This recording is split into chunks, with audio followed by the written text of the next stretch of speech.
We've totally misunderstood what anti-racism is and what it needs to be.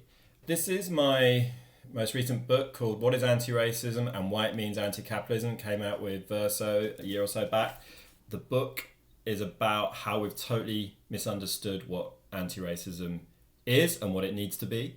We all think we know what anti-racism is. We think it's DEI, we think it's diversity training, whatever people want to talk about. But there's a different tradition, a more radical tradition that we've forgotten. And the book goes back through the 20th century to talk about that forgotten tradition and why it's the exact kind of anti-racism that we need today. There is the sort of conservative critique of diversity, equity, and inclusion initiatives, which is also an old thing, right? It goes back to when in the 1990s, conservatives would talk about political correctness, right? It's had various iterations, critical race theory. It's essentially the same thing. Don't talk about anti-racism is what it really boils down to, right?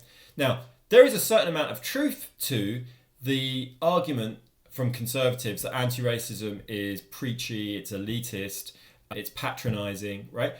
A certain form of liberal anti-racism is those things, right? So there's this kind of core of truth to it, which we have to acknowledge because there is a liberal form of anti-racism that thinks that liberal elites have dealt with these issues and now it's their job to show the irrationality and the unconscious biases that ordinary people have, particularly if they're poor, particularly if they're this horrible terminology of white working class, right? And then you need your unconscious bias training and diversity training to get you out of these prejudices. Now, that to me is not getting to the core of what structural racism even is, because it totally sets to one side the relationship of racism to capitalism, which is central to what racism is. So there's a kernel of truth to the conservative critique of what they call the woke, right?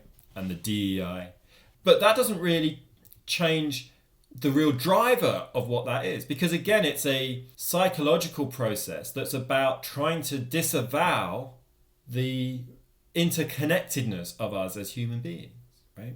It's trying to block the recognition that we are mutually dependent on each other, right? We can't be safe from COVID in the United States if Africa isn't safe from COVID. Just as we can't be safe from climate change in the United States unless the rest of the world is also made safe from climate change. This is the terrifying thing about the climate crisis for conservatives, for neoliberals, right? It's precisely that it raises the question of our human interconnectedness. And these conspiracy theories are designed to deny that.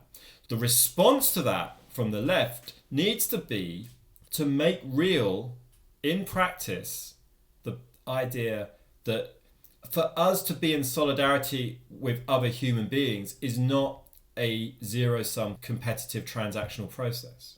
As human beings, domination and competition does not speak to the soul.